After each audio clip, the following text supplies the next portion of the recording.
Olá pessoal, sejam muito bem-vindos a mais um vídeo da Universidade da Química e hoje nós temos mais um Talk Química.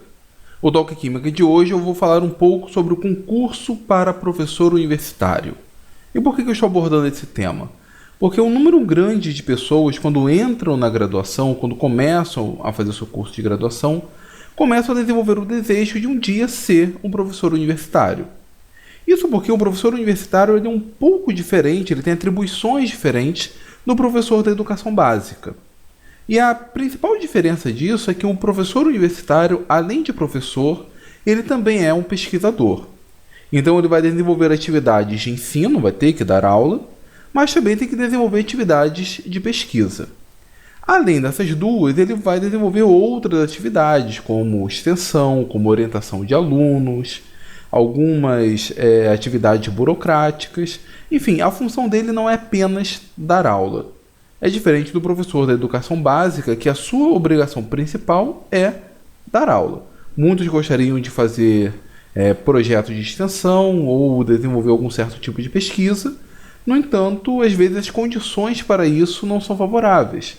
E também não é uma obrigação deles fazer esse tipo de atividade. É diferente do professor universitário, que ele é contratado para desenvolver ensino, pesquisa, extensão e outras atribuições.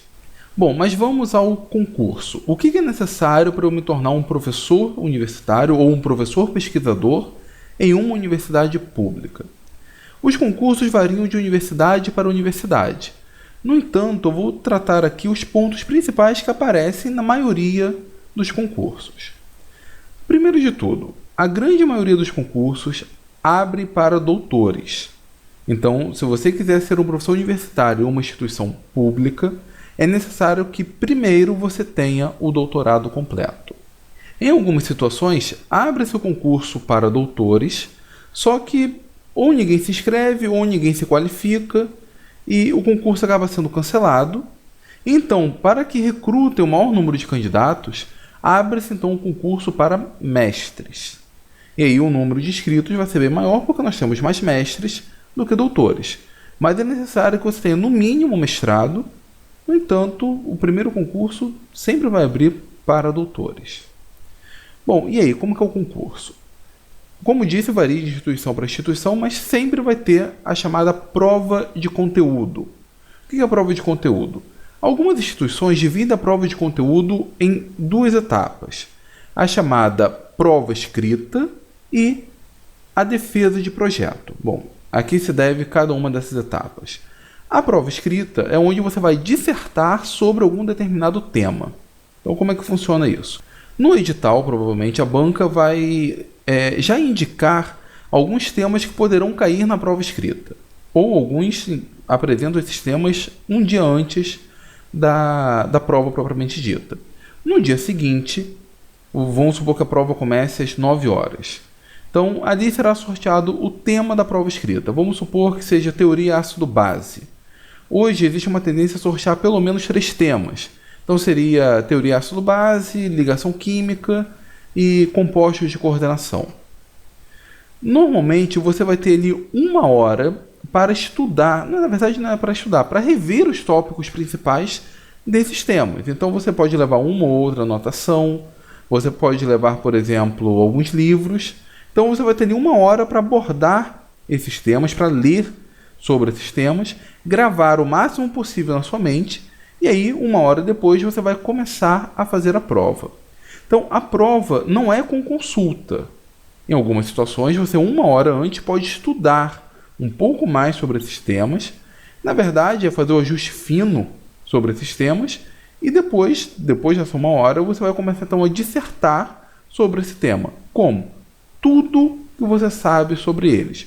Óbvio e de uma forma lógica e coerente. Em média, a prova escrita tem algo em torno de 4 horas. Então você vai ter ali 4 horas dissertando sobre esses temas. Ali você vai começar na parte mais básica, seguido então de uma cadeia evolutiva de raciocínio. E você vai então descrever tudo o que você sabe a respeito daquele tópico. A prova escrita é a principal etapa no concurso do professor universitário. Ali você vai mostrar o seu conhecimento a respeito daqueles tópicos. Tópicos esses relacionados com a área onde você está se candidatando a trabalhar. Por exemplo, se você se candidata para um concurso de Química Orgânica, os tópicos serão de Química Orgânica. Então, no mínimo, que você conheça um pouco sobre aqueles tópicos. E por isso, é importantíssimo que você não esqueça a sua formação básica. Não esqueça aquilo que você aprendeu na graduação. De preferência, na pós-graduação, seria muito bom que você fizesse o maior número possível de matérias, para que aquele conhecimento fique bem gravado na sua mente. E é nessa parte que é necessário sempre relembrar o que se aprendeu. Nunca descartar aquilo que foi aprendido no primeiro, no segundo, no terceiro período da graduação. Um dia, ele pode voltar e pode ser cobrado. A segunda parte da prova de conteúdo é a defesa do projeto. Lembra que para você ser um professor universitário, você também tem que desenvolver pesquisa. Então, no processo do concurso, você vai ter que apresentar um projeto com a duração em média para 2 anos que você pretende desenvolver na universidade. Essa experiência com o projeto é uma experiência que você ganha nos cursos de pós-graduação, no mestrado e principalmente no doutorado. Na verdade, começa na iniciação científica. É ali o seu primeiro contato com o projeto de pesquisa. Então, pode dizer que a defesa de projeto ela começa a ser trabalhada lá na iniciação científica. Aí que você vai aprender, por exemplo, as dificuldades de se desenvolver a pesquisa. Se você não tiver, por exemplo, financiamento do governo, onde você vai desenvolver o seu trabalho? Como que você vai desenvolver? E aí, o ideal é que, durante o período de mestrado e doutorado, você faça uma rede de colaboradores. Nesse ponto vai ser muito importante. Porque imagina a situação, você vai começar na universidade agora. Você sequer vai ter um laboratório. Dificilmente vão te dar um espaço, você vai ter que dividir o espaço com alguém. Aí você vai ter que escrever ainda o projeto, vai ter que submeter, vai ter que ganhar o financiamento. E nesse meio tempo, você vai ficar parado? Não. Se você tem colaboradores, você pode, por exemplo, utilizar o espaço no laboratório dele, que está melhor equipado. Você pode conseguir alguns reagentes. Enfim, esse é um período, esse é o momento onde você vai mostrar as alianças, as colaborações que você fez ao longo da sua pós-graduação. Via de regra, a defesa de projeto é como se fosse uma continuação do seu projeto de doutorado, que é a área onde você mais conhece. E os principais colaboradores são os seus orientadores. E aí é muito importante que você mostre para a banca que você tem condições de desenvolver o seu projeto mesmo sem o financiamento imediato. Uma vez eu assisti um concurso onde o candidato ele apresentava o seu projeto muito bem elaborado, mostrava os seus colaboradores ao redor do mundo, inclusive ele apresentava cartas de autorização do pesquisador do laboratório, autorizando o uso de recursos de um laboratório no desenvolvimento do projeto dele. Foi um projeto muito bem elaborado. Então, para resumir essa parte, a prova escrita você começa a desenvolver no começo da graduação e a defesa de projeto você começa a desenvolver na iniciação científica. Existem algumas instituições que separam a prova escrita da defesa de projeto, o que eu acho bem razoável. Eu separaria e daria mais peso para a prova escrita. No entanto, é comum a chamada prova de conteúdo envolver a média entre essas duas etapas. Essa é uma etapa classificatória. Você vai ter ali um mínimo de pontos para atingir. Se você atingiu, tudo bem, você pode passar para a próxima etapa. Se não, você é reprovado. A próxima etapa é a prova didática. E aí, como funciona a prova didática? 24 horas antes da prova é sorteado um tema e no dia seguinte você vai ter que dar uma aula sobre aquele tema. Por exemplo, teoria do campo cristalino, reações de substituição nucleofílica, teoria ácido-base ou qualquer um outro tema que foi sorteado. Em média, a prova didática tem uma duração de 40 a 50 minutos. E alguns têm a mania de querer colocar o máximo de informação nesse tempo. Mas isso não é certo.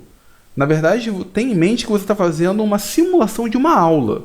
Em uma aula de 50 minutos, existe um conjunto de tópicos que você consegue trabalhar. A prova didática ela tem que começar da parte bem básica e ter ali uma cadeia evolutiva que você consiga explanar em 50 minutos. Alguns têm o hábito de, para dar tempo na prova didática, colocam tudo no PowerPoint e só ficam passando slide. Passa o slide, lê o slide, passa o slide, lê o slide. Na verdade, se é uma prova de aula, você vai ter que usar o quadro. O ideal nessa prova é que você faça uma mistura entre o quadro e o PowerPoint. Por exemplo, você precisa colocar uma figura ou um diagrama.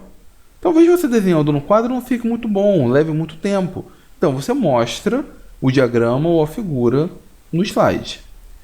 Agora, se você vai colocar uma definição, lembra que normalmente o que o professor escreve no quadro, o aluno copia. E uma definição é muito importante. Então, para uma definição, o ideal seria você colocar no quadro, porque então o aluno iria copiar.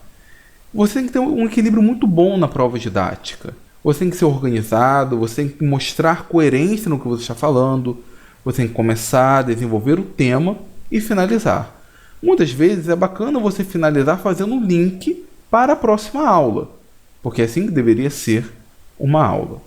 Cabe à banca, nesse momento, avaliar a capacidade didática do futuro professor. Pode ser que ele engane a banca, faça uma encenação e, na verdade, seja um péssimo professor, mas esse é o momento em que a banca tem essa responsabilidade. E seria muito ruim aprovar um candidato que não tenha a mínima aptidão para dar aula, que não saiba dar aula. Um professor ruim vai levar alunos mal formados, e alunos mal formados serão péssimos profissionais.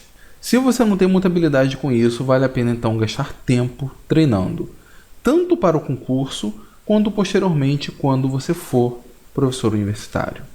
Normalmente, depois dessas duas etapas, nós já temos um aprovado. Mas se tiver empate, o diferencial agora vai ser análise de currículo.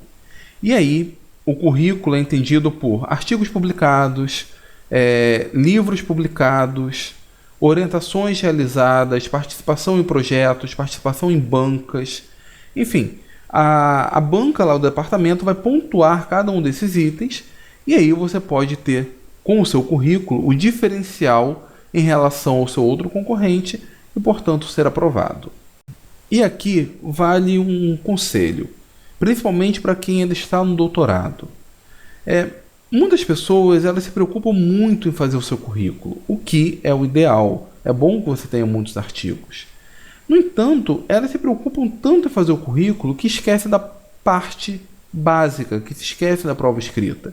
Ou seja, ela vai gastar boa parte do seu tempo, seja por pressão do orientador, seja por desejo próprio, se preocupando em escrever artigos, desenvolver sua pesquisa, e acaba esquecendo as partes mais básicas da química. Esquecem, por exemplo, como que é uma ligação química, como que é realizada uma ligação química, não sabe analisar o equilíbrio químico, e isso é muito ruim.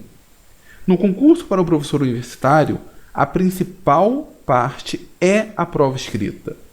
É basicamente ela que vai definir se você vai ser aprovado ou não. Então a minha recomendação é: dedique tempo desenvolvendo o seu currículo, a sua pesquisa, é muito importante. Mas pegue uma fração considerável desse tempo e dedique ao entendimento do básico. Não adianta ser um doutor em química, com vários artigos publicados, se você não sabe o que é uma ligação química. Então, dedique tempo à sua pesquisa, mas dedique tempo também à sua formação básica.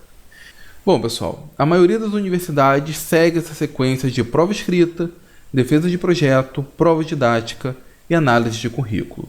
Eu espero que o vídeo tenha ajudado, a você entender que, se você quiser ser um professor universitário, você tem que começar a trabalhar lá na graduação, lá com a monitoria, com a iniciação científica.